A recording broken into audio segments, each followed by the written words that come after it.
Come on. I was told you're a genius. I really have to spell this out? Welcome, friends. We're back at it one more time this season. Quantum Leap, Season 2 of the continuated series, Episode 13, the season, finger crossed, not series finale, Against Time. Now, there will be spoilers ahead if those aren't for you. For the episode and the entire series up to this point, consider this your warning. Let's crack on with the show. Okay, so I do know that this episode aired directly after the prior episode.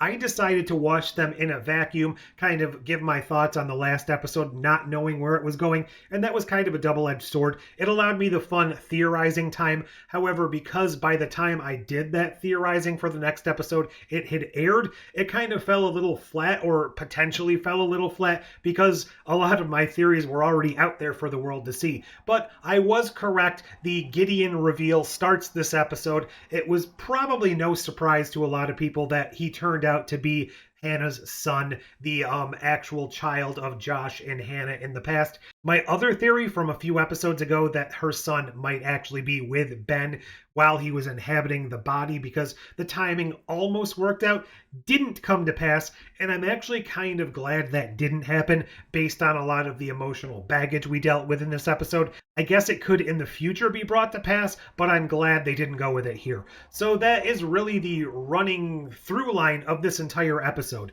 Gideon has taken over Quantum Leap. He has ousted our team. The only one who is still able to contact them is Janice, who we haven't seen this entire season. She has been referenced a couple of times. She had that imaging chamber she built last season to contact Ben and kind of tell him what was going on. So it was a heck of a callback to bring her in this episode and just reutilize that imaging chamber. I felt like that was kind of wasted. She built this whole thing never to be seen again. So bringing that back here was sort of a full circle moment, and that's something this episode did in spades. It had a lot of full circle moments, callbacks, tie-ins to the entire run of this continuated Quantum Leap. Now, I do realize they've stated this was not written in and it wasn't shot to be a series finale, but for all intents and purposes, if this truly is the end of the revived series, it really does kind of have a bookended feeling, and it really does wrap up a lot of the storylines. I'll get to that a little later on. The leap itself was kind of just an afterthought. It was kind of background dressing for the emotional revelations and the dealings with Ben, Gideon, Addison, Hannah,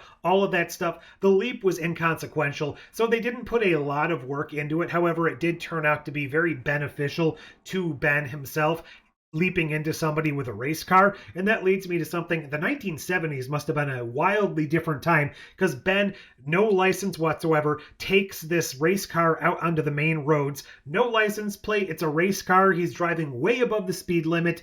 He kind of sort of abducts a kid, and there's no cops pulling him over. There's no repercussions for that. Again, I know suspension of disbelief and all that, but it's just a wildly different time in the 70s, I'm going to go ahead and assume, because I wasn't there. I do like that the leap allowed Ben to kind of save a life, show himself saving a family, and that's what allowed him to kind of sort of turn Jeff back into a good person in history. It was kind of dealing with that whole situation of, if you go back in time, would you kill Hitler as a baby, or would you try to, I don't know, alter time in another way? And that was kind of a fun way to show these changes in time. And we also got a little bit more concrete definition in this episode as to how the time changes actually work and affect our characters. So Magic gives a little backstory about these characters being in a quantum bubble, meaning that any changes in time do not affect them unless there's some sort of butterfly effect and or paradox, which will directly tie to these characters. So for instance, if you go back in time and take out Magic when he was still a young boy or something, that's something that directly impacts him as a person. It's a time change that intersects his life, so that would be something that affects him in the future. Not even going into the point that Magic was a character in the original Quantum Leap, so that would mess with that story as well, but that's basically why the time changes wash over our characters and they don't change. This change would intrinsically lock onto our characters and change them if they take out Gideon in the past when he was still the child, the Jeff character. They wouldn't have gotten that quantum chip in their present or their very recent past. thus meaning their history would be impacted, their history would be changed, and any of these consequences in the past would overwrite their timeline. Now, this could be done to a good and negative effect, as we see later on in the episode. Gideon has Jen murdered because she was kind of trying to take back control, or at least delay his ability to leap until Ben could change things in the past. I have to imagine that's why they built Jen up these past few episodes, because they were going to try and build that emotional weight when she's shot and killed, and we actually see that. That leads to the very philosophical question of souls and life and heaven and all of that stuff. She died. For all intents and purposes, Jen Prime, or at least the Jen we've been following throughout the course of the series, died. She's dead. Just because the timeline was kind of overwritten into a parallel timeline where she lived, was her soul in limbo that then came back and re-inhabited her body? I'm sure this is way overthinking the show, but that's a very interesting concept to think about, and that's why I like these shows. They don't really delve into that type of stuff in the actual episodes, but it does lead to some thoughtful questions. Something that I thought of that probably is, again, overthinking, Uncle Kevin. We spent all that time in Off the Cuff with the Kevin reconciling with Hannah and her family. Well, I guess not really Hannah, but Josh, Hannah's husband. And then he wasn't referenced or really brought up again since. I would think after the husband died, after Josh died, he would kind of step in to fill that role after he had this whole reconciliation with the family.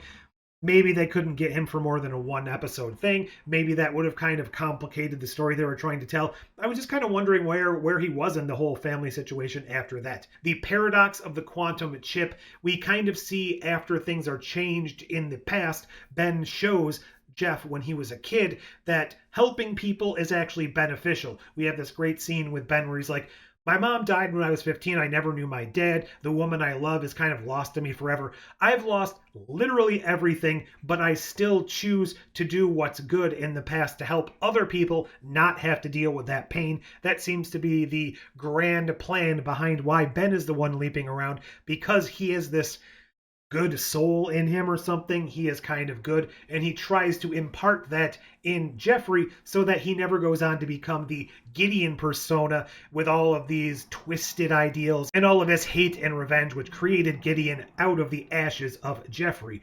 I was a little confused at the end of the episode how Hannah even just got there. They stole her car. She wasn't at home. How did they even let her know that they were at the racetrack? Maybe there's a deleted scene. Maybe Jeffrey went off and called her while Ben was saving the life of the person and she got dropped off. Again, I'm overthinking, but she just kind of showed up out of nowhere. Maybe that whole metaphysical speech that Magic gave in the episode, that he now believes there is something greater out there, some vast force leaping people around and controlling the universe, God, fate, whatever it is. Maybe that was supposed to imply the reason that Hannah was brought here. Maybe it's Ziggy for all we know. Maybe somebody is manipulating things behind the scenes to get these characters where they need to be, because remember, Hannah was not supposed to ever meet Ben again after the last leap in her calculations. Somehow, everything brought them together in this episode, and there was a nice callback to the whole Nomads moment, but I'll get back to that in a moment. So we see that Gideon in the future, he kills Jen, he gets in his very on-the-nose black suit when he is going to go and leap, as opposed to the rest of the characters who wore their white suits when they were going to leap. And they purposely chose, when time changed, when the past version of Gideon, who is now no longer going to become Gideon because he stays Jeffrey, he finds the goodness in his heart and decides to be a more benevolent, philanthropic kind of person, that he is going to go on to, out of the kindness of his heart, donate the quantum chip to this quantum leap program. We see Gideon about to leap, and then he kind of turns around and there's some stuff blowing his hair around. So I'm assuming that was supposed to represent his timeline being overwritten and he was about to blink out of existence. I don't know. They specifically didn't show him being overwritten. They also didn't distinctly show him not going into the quantum leap accelerator, which leads me to wonder, is this a setup for him becoming an evil leaper version of himself in next season if we are to get one? Did he maybe realize that time was changing, turn around, jump into the quantum leap accelerator just before time was overwritten, and now he is a man without a timeline, just kind of stuck leaping from life to life, putting things wrong that once went right, kind of fulfilling that prophecy of the evil leapers from the original quantum leap? I don't know if that's where they're heading with it, but they definitely kind of left it a little bit open-ended if that's what they choose to do if we get a season 3. Similarly, they overwrite the timeline, thus meaning that Gideon didn't exist. Jeffrey was the good person throughout the entire course of Quantum Leap that we're following, which gives us a couple of different options. A, any loose threads or plot lines that were dropped or sinister things happening in the background from season 1 that were never addressed again could effectively be erased from the timeline, thus meaning any loose threads do not exist because the timeline has been overwritten. I know in this episode they kind of played it off that the only real change was that Gideon gave them that chip after the 3-year time jump to save Ben out of the goodness of his heart and not because he was being, blackmailing Ian or anything. I don't think that's the case. I think that they've effectively reset the timeline so anything they want to do in the future doesn't necessarily have to be influenced by events that happened in season 1, season 2, because we exist in a new timeline. I think that was kind of their get out of jail free card to move things in another direction. It was a little disingenuous to me when Addison walked out of the imaging chamber, realizing time has been overwritten around her. Nobody remembers the dark timeline she came from. They moved on from that real quickly. It was basically like, oh, I am experiencing a bit of deja vu. Anyways, to the matter at hand, wouldn't any of them have been just a smidge curious about the other timeline? Wouldn't they have wanted to spend just a little bit of time kind of dealing with that concept instead of just, oh, well, whatever. Again, I digress. Probably not that important. So we get the scene where they decide to implement the code. Addison is going to now fulfill her destiny as the leaper she was originally intended to be and put this code in. She's supposed to swap places with Ben.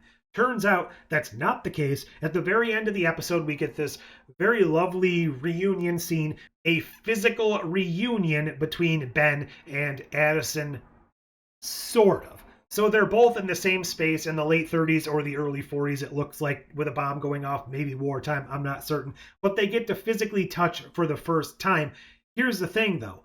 Are they both within somebody, or are they in their own bodies in the past now? That wasn't really established. Again, I'm sure that's something they'll pick up on in season 3 if we get there. But it was a very poignant moment to finally get that reunion, and if this is the end of the series, it's also a very lovely way, a lovely note to go out on. It didn't necessarily kind of have a concrete ending where everyone gets home and they shut down the program, but it was a nice, lovely reunion, and they're going to go off and be a time team together or something. Now, if there is a season 3, that leads to the questions of, does Addison have Swiss cheese brain? Seemingly she didn't. Are they going to continuously leap as a team? Do they get this one moment together and then they leap out and they're separated again? And what does that mean for the whole replacement theory? Because remember, this code was supposed to swap within time. So Ben was supposed to come home because Addison was replacing him. If that's not the case, did Addison and Ben just displace 2 other people? That is to say, did 2 other people show up in the Quantum Leap Accelerator? Did that maybe bring Sam home? Again, all questions I'm sure they are leaving open for a season 3, season 4, however long this show goes. If that's not the case, I think it wrapped up fairly well as far as a lot of the emotional storylines. They had callbacks throughout the rest of the series. They had Leaper X referenced here. They had Janice come back, even though she wasn't present in this entire season, and Beth come back, so they really kind of tied a neat bow on everything if this is really where they're going out. I really liked this episode, and overall, I think I enjoyed the season. Did they take the show where I thought they were going to go or where I wanted it to go? No, I can't say that, but I did definitely enjoy it for what it is, and that's always something we need to do. Enjoy a show for what it is, not what it isn't. I think for what it was definitely an enjoyable experience. If we don't get any more, I'll be sad, but they definitely did hit the emotional heights in this episode to kind of leave us feeling on a high note and in a good place if this truly is the end. I certainly hope we get more in the future because there are a lot of questions I still have, some of which I'm sure would never be answered anyways, but those are my thoughts. What did you think of this episode? What are you thinking of the series? Do you think we're getting more, or do you think this is kind of going out on a bittersweet high note? Leave all your thoughts down below, like, share, subscribe, do all those YouTube things. But until next time, Home isn't a place. It's a person.